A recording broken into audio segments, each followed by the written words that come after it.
Okay, सो यही है वो टेबल जो हमें फिल करनी है, राइट? काफी परेशान किया था आपको इसने स्टार्टिंग कंडीशंस में, जब आपने 10th क्लास में ये पहली बार टेबल देखी थी। ठीक है, अब जैसे आप बड़े हो गए हो, टेबल भी थोड़ी और बड़ी हो गई है। तो लेट्स सी इसको किस तरह से फिल करना है। कुछ डाटा आपका वही है जो आपको याद होगा 10th क्लास से, नहीं है याद, वापस से याद करना पड़ेगा। याद है, बहुत अच्छी बात है। लेकिन जो कुछ डाटा एक्सटेंड हुआ है, उसके लॉजिक्स किस तरह से वहां पर वो डाटा आया, इसकी हम बाद में बात करेंगे। ट्रिग्नोमेट्री का ही पार्ट है, आपके सिलेबस का पार्ट है। अभी फिलहाल हम इस टेबल को भर लेते हैं। सबसे पहले स्टार्ट करते हैं। अगर मुझे यहां पर साइन थीटा की वैल्यूज रखनी हो तो 0 डिग्री पर 0 ही रहेगा, 30 डिग्री पर 1/2, आपको याद भी होगा। 37 पर हमने अभी अभी ऊपर लिखा था, it will B 3/5, right? 45 degree 1/√2, 53 degree 4/5, 60 degree √3/2, 90 degree पर 1, राइट? ये वही डाटा है जो हमने कुछ 10th क्लास में पढ़ा और कुछ थोड़ी देर पहले अभी अभी मैंने आपको बताया था, लास्ट वीडियो में मैंने आपको बताया था। अगर जैसे ही हम सेकंड क्वाड्रेंट में जाएंगे तब ये डाटा किस तरह का हो जाएगा। 120 डिग्री पर आप जिस तरह से चल रहे हो एग्जैक्टली आपको अपोजिट चलना है। 90 पर 1 है, अब इससे अपोजिट। 120 पर जो डाटा आएगा वो 60 के जितना ही आएगा, दैट मीन्स √3/2। 127 पर 53 जितना होगा, यानी 4/5। 135 पर 1/√2। 143 पर 35 हमारे पास होगा, एंड 150 पर 1/2, बट 180 पर हो जाएगा 0। तो इस तरह से ये हमारे पास साइन थीटा के लिए 0 to 180 जितने एंगल्स की आपको जरूरत पड़ने वाली है, उन सभी के लिए दिया गया डाटा रहेगा। आगे अगर हम चलें, अगर हमें cos थीटा के लिए वैल्यू लिखनी है तब क्या होगी cos थीटा के लिए वैल्यू। तो cos थीटा 0 डिग्री पर 1, 30 degree it will B √3/2, 37 degree, तो 37 डिग्री पर हमने थोड़ी देर पहले ही लिखा था, लास्ट वीडियो में लिखा था, इट वाज 4/5।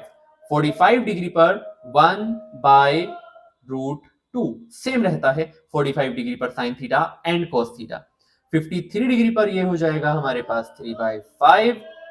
60 डिग्री पर हमारे पास होगा 1/2। 90 डिग्री पर हो जाएगा 0। अब cos थीटा के लिए ध्यान रखना है, चलेंगे तो हम उल्टे, but with a negative sign. cos theta में एक माइनस साइन आ जाएगा, यानी -1/2, -3/5, -1/√2, -4/5, -√3/2 एंड -1। इस तरह से यहां पर हमने cos थीटा के लिए भी इसको फिल कर लिया। tan थीटा हमारे पास क्या रहेगा, 0 पर 0 रहेगा, राइट? 30 पर कितना था, 1/√3। 37 के लिए 3/4। 45 के लिए 1। 53 डिग्री के लिए 4/3। 60 के लिए √3। 90 के लिए इंफिनिटी। 120 के लिए कितना हो जाएगा। अब इसमें क्या करें, क्या इसमें भी हमें उल्टा ही चलना है? तो आंसर इज यस, आप इसमें भी उल्टा चलेंगे। प्लस रखें या माइनस, तो यहां पर भी माइनस होगा, एंड -√3, -4/3, -1, -3/4, -1/√3, -1, सॉरी, ये लास्ट हमारे पास डाटा हो जाएगा 0, राइट? 0 पर क्या ही माइनस लगाओगे, तो ये हमारे पास हो जाता है यहां पर 0। तो ये हमने मेन हमारे जो तीनों रेशियो थे, ट्रिग्नोमेट्रिक रेशियो जो मैंने आपको बताया था कि उन तीनों की आपको जरूरत पड़ने वाली है, वो तीनों को यहां पर लिख लिया है। अब सिर्फ क्या करना है, इनको इन्वर्ट करके आपको cos theta, sec theta, cosec theta लिखना है। ये आपका टास्क है, घर से फिल करना।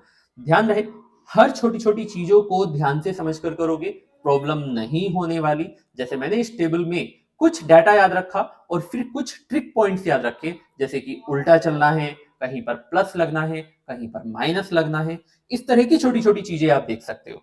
एक और चीज, छोटी सी ट्रिक जो मैंने नहीं बताई थी, वो आप यहां पर एक और समझ सकते हो कि आपको देखा जाए तो सिर्फ साइन की वैल्यूज याद रखनी होती है, कोस और टेन वहीं से आ जाता है। आपने इस चीज को 10th क्लास में भी समझा होगा कि अगर आप साइन की 0 to 90 ये वैल्यूज याद कर लेते हो तो आप कोस थीटा की वैल्यूज लिख सकते हो। ठीक है, क्या वो ट्रिक थी? आप लोग बताओ मुझे कमेंट्स में, राइट? मैं आपको आगे फ्यूचर में कभी इसको बता दूंगा। बहुत ही सिंपल सी होती है, इसलिए अभी यहां पर आपके लिए स्किप कर रहा हूं।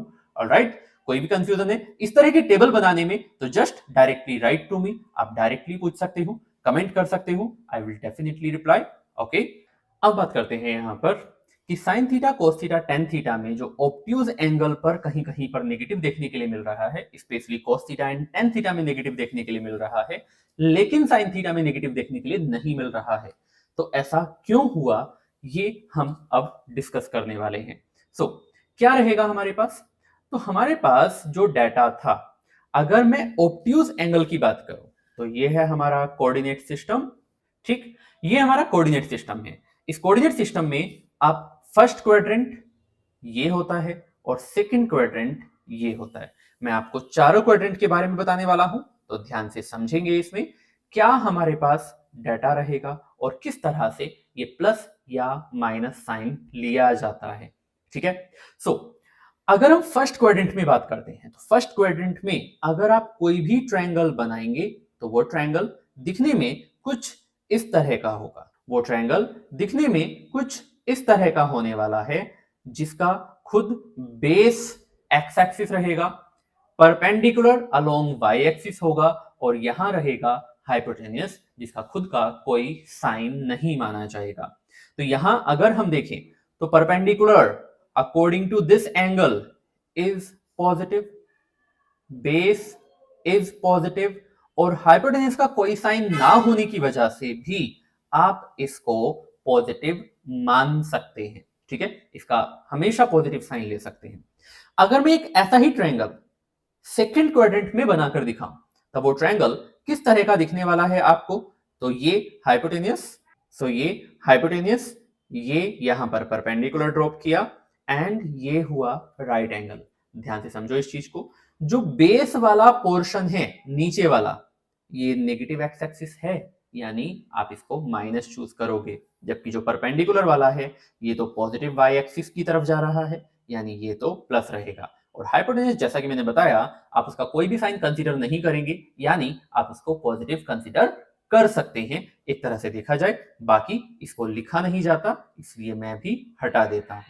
ठीक, अब ऐसी कंडीशन में सिर्फ फर्स्ट और सेकंड क्वाड्रेंट को वेरीफाई कर लेते हैं। सिर्फ फर्स्ट और सेकंड क्वाड्रेंट को जब हम वेरीफाई कर रहे हैं तो फर्स्ट क्वाड्रेंट में, क्योंकि ये भी पॉजिटिव, ये भी पॉजिटिव, ये भी पॉजिटिव, आफ्टर ऑल हम sign theta, cos theta, tan theta निकालने की बात कर रहे हैं। तो अगर मुझे sign theta, cos theta, tan theta या किसी भी ट्रिग्नोमेट्रिक रेशियो की फर्स्ट क्वाड्रेंट में वैल्यू निकालनी है, तो क्योंकि सब कुछ पॉजिटिव पॉजिटिव है, इसलिए हमेशा फर्स्ट क्वाड्रेंट में सब कुछ आपको क्या मिलता है? पॉजिटिव मिलता है। इसलिए कहा जाता है ऑल पॉजिटिव या ऑल पॉजिटिव। अभी के लिए मैं इस तरह से यहां पर लिख लेता हूं। बट जैसे हम सेकेंड क्वाड्रेंट में आते हैं, तब सेकेंड क्वाड्रेंट में जब मैं साइन थीटा लिखता हूं, what is the formula for sine theta? It is perpendicular upon hypotenuse, that means positive upon neutral. तो ये साइन के लिए कैसा रहेगा? पॉजिटिव, इसलिए सारा डाटा सेकेंड क्वाड्रेंट में पॉजिटिव है। तो कौन पॉजिटिव हुआ सेकेंड क्वाड्रेंट में? सेकेंड क्वाड्रेंट में हमारे पास पॉजिटिव हुआ यहां पर साइन, राइट? अब अगर हम कोस थीटा को देखें तो base upon hypotenuse, due to this negative sign यहां पर कोस नेगेटिव हो जाएगा, और टेन थीटा में भी परपेंडिकुलर अपॉन बेस नेगेटिव हो जाएगा खुद टेन। इसलिए हम क्या कहेंगे? सेकेंड क्वाड्रेंट में सिर्फ और सिर्फ साइन थीटा ही पॉजिटिव होता है। अब अगर हम थर्ड क्वाड्रेंट की तरफ चलें, तब थर्ड क्वाड्रेंट में हमारे पास जो ट्रायंगल बनता है या जो बनना चाहिए वो कैसा दिखेगा? वो ट्रायंगल कुछ इस तरह का दिखेगा, जिसमें बेस नेगेटिव वाला दिख ही रहा है आपको, लेकिन इस बार जो परपेंडिकुलर है वो भी नेगेटिव होगा, राइट। यानी यहां पर अगर हम ध्यान दें, थर्ड क्वाड्रेंट पहुंचते ही अगर आप साइन थीटा लिखें, sine theta is perpendicular upon hypotenuse, negative आ जाएगा। cos थीटा लिखें base upon hypotenuse, again it will be negative. But अगर हम tan थीटा लिखें तो नेगेटिव अपॉन नेगेटिव, यानी tan थीटा यहां पर पॉजिटिव रहने वाला है, इसलिए इसको मैं यहां पर tan थीटा वाला क्वाड्रेंट मान लेता हूं। अब लास्ट यानी फोर्थ क्वाड्रेंट, फोर्थ क्वाड्रेंट में अगर हम एक ट्रायंगल बना रहे हैं तो उसका बेस पॉजिटिव रहेगा बट परपेंडिकुलर नेगेटिव हो जाएगा। और इस हिसाब से चलते हुए हमें क्या मिलने वाला है कि इस हिसाब से चलते हुए हमें यहां पर cos थीटा ही सिर्फ पॉजिटिव मिल पाएगा। वेरीफाई करके देख सकते हो, cos theta base upon hypotenuse होता है और बेस कौन है? पॉजिटिव, जबकि परपेंडिकुलर कौन है? नेगेटिव। cos थीटा ही बेस डिपेंडेंट होता है जबकि sin थीटा परपेंडिकुलर डिपेंडेंट होता है। tan थीटा में बेस एंड परपेंडिकुलर दोनों आते हैं तो वो भी यहां पर नेगेटिव हो जाता है। इसलिए इस ट्रिक को याद रखने के लिए क्या बताया जाता है कि जो जो कोऑर्डिनेट सिस्टम है उसका पहला quadrant A means all positive, second quadrant sine मतलब एस, यानी साइन पॉजिटिव और इसके अलग सब कुछ नेगेटिव हो जाएगा। ऑब्वियस है, अगर साइन पॉजिटिव है तो कोसेक भी पॉजिटिव रहेगा, तो क्या कह सकते हो? साइन एंड उसका अपोजिट पॉजिटिव, जबकि बाकी सब नेगेटिव हो जाएंगे। तो यहां पर ए, यहां पर एस, यहां पर आप याद रख सकते हो टी एंड देन यहां पर सी। तो एक छोटी सी ट्रिक बनाई जाती है जिसको आप याद रख सकते हो in order to find out कि किस क्वाड्रेंट में कौन सा ट्रिग्नोमेट्रिक रेशियो पॉजिटिव रहेगा, कौन सा ट्रिग्नोमेट्रिक रेशियो नेगेटिव रहेगा। ठीक है, तो इस तरह से हम नेगेटिव और पॉजिटिव यहां पर बता सकते हैं।